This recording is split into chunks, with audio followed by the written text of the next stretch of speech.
Hi everyone, this is Pooja Kandpal. Welcome to you in my YouTube channel Infinity. So today we are going to do exercise 2.2 question number 1. In our last video we have done question number 1 first 3 parts, okay? First, second and third, and today's video we are doing rest 3 parts, okay? So let's start. Question number 1 is fourth part is 4u square plus 8u. In this question we are asked to find the zeros of the equation quadratic polynomial, okay? And then we have to verify the relationship between zeros and coefficient, okay? So first we have 4u square plus 8u. Now we can write this equation as 4u square plus 8u plus 0. ठीक है, कोई फ़र्क नहीं पड़ा है, zero लगाने से कोई फ़र्क नहीं पड़ा इक्वेशन में. नाउ अब हम यहाँ पे कॉमन क्या ले सकते हैं. सी अगर मैं इसमें से 4u कॉमन ले लूँ तो मेरे पास क्या बचता है, u प्लस 2. क्यों, 4u यहाँ से u बचा प्लस 4 2 ज़ा 8 और ये 0 as it is. Okay, now अब इन्हें इक्वल्स टू 0 रखना है. So 4u equals to 0, then u plus 2 equals to 0. तो यहाँ से आपका u कितना आ जाएगा, 0/4 यानी 0, और यहाँ से u कितना आ जाएगा, -2. ये हमारे ज़ीरोज़ हैं, okay. 0 -2 are the zeros of the given polynomial, are the zeros. अब इसके बाद हमें वेरीफाई भी करना है रिलेशनशिप को, ठीक है. तो जो सम ऑफ ज़ीरोज़ होता है, सी सम ऑफ ज़ीरोज़ वो कितना होगा, 0 प्लस ब्रैकेट में -2, तो ये आएगा सिर्फ -2, ठीक है. इसके अलावा जो आपकी इक्वेशन में से सम ऑफ ज़ीरोज़ होता है अल्फ़ा प्लस बीटा, वो आपका होता है 8/4. अगर हम इसे स्टैंडर्ड फॉर्म में इस इक्वेशन को रखें तो u स्क्वायर हमारा सिंगल होना चाहिए, इसके सिर्फ कोफिशिएंट 1 होना चाहिए. लेकिन यहाँ पे 4 है तो हमें पूरी इक्वेशन को 4 से डिवाइड करना पड़ेगा. तो यहाँ पे 1 आ जाएगा, यहाँ पे 8/4u आ जाएगा, यहाँ पे 0/4 यानी 0 ही बचता है, ठीक है. उसके अलावा अगर आप देखेंगे इस इक्वेशन को आप कैसे लिख सकते हैं, -2 को -8/4 लिख सकते हैं, है ना, क्योंकि मैं 4 1 ज़ा 4 4 2 ज़ा 8 करूँगी, फिर से -2 आ जाएगा. तो ये आपका क्या है, -b/a. क्यों, क्योंकि मैं इस इक्वेशन को इस तरीके से भी लिख सकती हूँ, 8/4u प्लस 0/4, क्योंकि यहाँ पे 1 चाहिए होता है हमें. तो 1 लाने के लिए हमें 4 को 4 से डिवाइड करना पड़ेगा, तो पूरी इक्वेशन को 4 से डिवाइड करना पड़ेगा, है ना. तो यहाँ पे आपका -b/a हमारा यहाँ पे आ गया, okay. Now the next one, तो यहाँ पे वेरीफाई हो गया, ठीक है.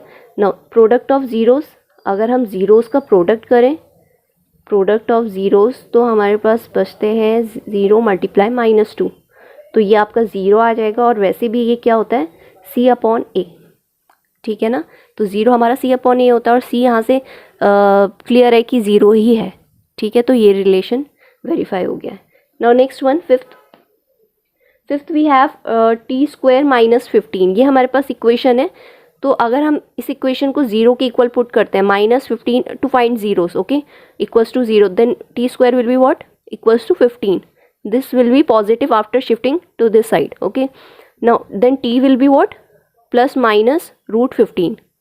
तो t के 2 ज़ीरोज़ आ गए हैं. So 15 √15 and -√15 are the zeros for the given polynomial t² -15, okay. अब हमें वेरीफाई करना है रिलेशन.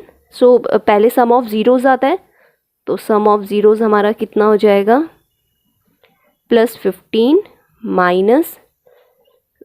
-√15, ठीक है. सम ऑफ 2 ज़ीरोज़, तो ये कितना हो जाएगा, प्लस माइनस माइनस, तो ये आपका 0 आ जाएगा. उसके अलावा सम ऑफ ज़ीरोज़ क्या होता है, -b/a, ठीक है. तो आप देखेंगे यहाँ पे b के लिए कोई वैल्यू नहीं है, यहाँ पे t² और लास्ट कांस्टेंट है हमारे पास 15. b² के लिए कोई वैल्यू नहीं है, जहाँ पे आपकी स्टैंडर्ड फॉर्म की इक्वेशन क्या होती है, alpha plus beta plus alpha beta. तो आप देख रहे हैं यहाँ पे जो हमारे x के लिए वैल्यू रहती है -b/a, वो हमारा 0 आ रहा है, और यहाँ पे भी 0 ही है, ठीक है. तो ये क्लैरिफाई हो गया यहाँ से. Now next, product of zeros, तो हमें मल्टीप्लाई अगर हम करेंगे इनकी, √15 multiply by √15 -√15, it will B -15. √15 आपका 15 होता है, और ये माइनस साइन ये रहा, ठीक है. तो ये किसके इक्वल होता है, जो आपके ज़ीरोज़ रहते हैं स्टैंडर्ड फॉर्म में, प्रोडक्ट जो रहता है वो आपका सी अपॉन ए के इक्वल होता है। तो सी आप यहाँ पे ए की जगह पे 1 आ जाएगा, ठीक है। यहाँ पे भी अगर मैं 1 लगाऊंगी ए के लिए तो ए दोनों केस में सेम है, लेकिन 0/1 कोई वैल्यू नहीं है, ठीक है। फिर भी आप देखेंगे 1 टी स्क्वायर के लिए कोफिशिएंट 1 है यहाँ पे, ए जो है वो यहाँ पे 1 है, ठीक है, और सी जो है वो -15 ही है, ठीक है। तो ये आपका वेरीफाई हो गया। Next one, last part 6, 3x² - x - 4, ये आपकी क्वाड्रेटिक इक्वेशन है। आपको इसे स्प्लिटिंग मिडल टर्म से सॉल्व करना पड़ेगा, ओके। तो हम कैसे सॉल्व करते हैं, हमें लास्ट इन दो टर्म्स को मल्टीप्लाई करना पड़ेगा। 4 3 ज़ा 12, तो 12 को कुछ हमें इस तरीके से स्प्लिट करना है, प्लस माइनस करना है कि हमें -1 मिले और मल्टीप्लाई करने पे -12 मिले। तो अगर मैं 3x² इसको -4x + 3x लिखूं, क्योंकि दोनों को सब्ट्रैक्ट करूंगी तो मेरे पास -x आएगा। तो मैंने -x को कैसे स्प्लिट किया, -4x + 3x, and this -4 as it is. Now next I am going to take common, okay. So it will be x, bracket में क्या बचता है 3 - 4, sorry this is 3x, okay. And here कुछ common नहीं है तो 1 लेंगे, 3x - 4। तो अब 3x - 4 हमारे एक ब्रैकेट में आ जाएंगे क्योंकि ये कॉमन है, and the rest one x + 1, okay, in the other bracket. Now from here 3x - 4 को हम इक्वल्स टू 0 रखेंगे और यहाँ से भी x + 1 को 0 के इक्वल रखेंगे। तो यहाँ से x कितना आ जाएगा 4/3, और यहाँ से x कितना आ जाएगा -1। यहाँ से कैसे हुआ, 4 इस साइड जाएगा, पॉजिटिव हो जाएगा, 3 मल्टीप्लाई में है तो डिनोमिनेटर में आ जाएगा। So these are 2 roots. So 4/3 and -1 are the zeros. Zeros को आप रूट भी कह सकते हैं, okay. Okay, now the sum of zeros, अब चेक करते हैं, वेरीफाई करना है। So sum of zeros 4/3 + -1।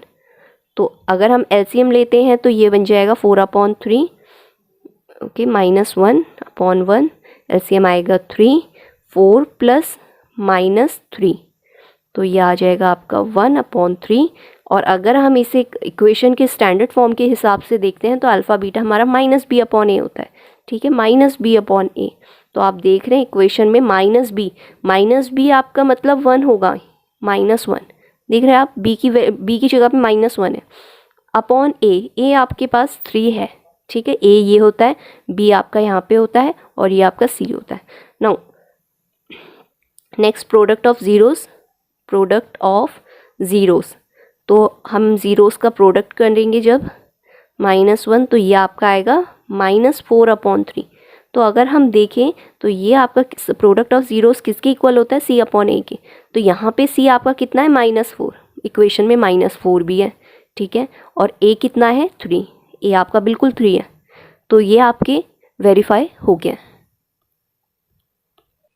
Now the next question number 2. So question is, find a quadratic polynomial each with the given number as the sum and product of its zeros respectively. So इस question में आपको सम दे रखे हैं, सम of zeros और product of zeros दे रखा है। 1/4 आपका सम of zeros है एंड -1 आपका प्रोडक्ट ऑफ ज़ीरोज़ है। आपको इनकी हेल्प से एक क्वाड्रेटिक इक्वेशन बनानी है, ठीक है। तो हमारे पास जो 1/4 है ये आपका सम ऑफ ज़ीरोज़ है, सम ऑफ ज़ीरोज़ इक्वल्स टू 1/4, और जो प्रोडक्ट ऑफ ज़ीरोज़ है वो आपके पास -1 है। तो अगर हम देखें कि जो स्टैंडर्ड फॉर्म होती है इक्वेशन की वो हमारी होती है x² - अल्फ़ा + बीटा, जो सम ऑफ ज़ीरोज़ होते हैं, plus alpha beta equals to 0, ये आपकी स्टैंडर्ड फॉर्म होती है। तो हमें इस इक्वेशन को बनाना है इनकी हेल्प से, ठीक है। तो x² as it is minus alpha + beta, मतलब सम ऑफ ज़ीरोज़ आपका है 1/4x, ठीक है, plus alpha beta product of zeros -1 है आपके पास, इक्वल्स टू 0। अब आप देख रहे हैं यहाँ पे 4 है डिनोमिनेटर में, तो एलसीएम लेना पड़ेगा। तो जब हम एलसीएम लेंगे तो यहाँ पे 4x² हो जाएगा, -1x प्लस -1, ठीक है, और इक्वल्स टू ये जो आपका 4 डिनोमिनेटर में है ये आपका इस साइड जाएगा 0 के साथ, तो ये 0 हो जाएगा। तो आपकी इक्वेशन ये रही, ओके। तो ये आपकी क्वाड्रेटिक इक्वेशन है इन ज़ीरोज़ की हेल्प से। Now the second we have √2, 1/3। तो जो हमारे पास सम ऑफ ज़ीरोज़ हैं, तो वो कितने हैं √2, और जो प्रोडक्ट ऑफ ज़ीरोज़ हैं वो है 1/3। तो हमारी स्टैंडर्ड इक्वेशन ये है क्वाड्रेटिक पॉलिनोमियल के लिए। हमें यहाँ पे वैल्यूज पुट करनी है, x² माइनस इसकी जगह पे √2 आ जाएगा, plus product of zeros we have 1/3 equals to 0। ना यहाँ पे हमारे पास डिनोमिनेटर में कुछ है तो हमें अगेन एलसीएम लेना पड़ेगा। एलसीएम लेंगे तो बाकियों की डिनोमिनेटर में 1 आ जाएगा, तो यहाँ पे एलसीएम लेने के बाद ये 3x² हो जाएगा minus this will be 3√2x plus 1 equals to, और जो डिनोमिनेटर में है वो 0 के पास जाने पे 0 हो जाएगा। तो ये आपकी एक क्वाड्रेटिक इक्वेशन रही, quadratic polynomial. Okay, now the third one 0, √5। तो ये हमारे पास अगेन जीरोस हैं, so sum of zeros we have 0 and product of zeros हमारे पास क्या है, √5। ठीक है, अगेन हम स्टैंडर्ड लिखेंगे, स्टैंडर्ड फॉर्म लिखेंगे इक्वेशन की। Okay, now x² as it is, now in place of alpha plus beta we have 0. Okay, so 0x and product of zeros we have √5 equals to 0. now x² as it is, अब इसकी multiply अगर 0 से करेंगे तो आपका 0 ही रहेगा, तो हम उसे नहीं लिखने वाले, +5 लिखेंगे इक्वल्स टू 0। तो ये आपकी इक्वेशन है इन जीरोस के लिए। ठीक है, now the next one, fourth we have 1,1। ये जीरोस हैं हमारे पास। Now sum of zeros will be what, sum of zeros we are given 1 and product of zeros again it is 1। Okay, so हम स्टैंडर्ड फॉर्म फिर से लिखने वाले हैं, हम बार बार स्टैंडर्ड फॉर्म लिखेंगे। Okay, now x² as it is minus alpha plus beta की जगह पे 1x आएगा, प्लस प्रोडक्ट की जगह पे भी 1 आएगा। तो ये आपकी इक्वेशन रही इन जीरोस के लिए। Now next one, fifth we have -4 and 1/4। This one is important. ठीक है, काफ़ी टाइम्स आया है एग्जाम में, so this one is important.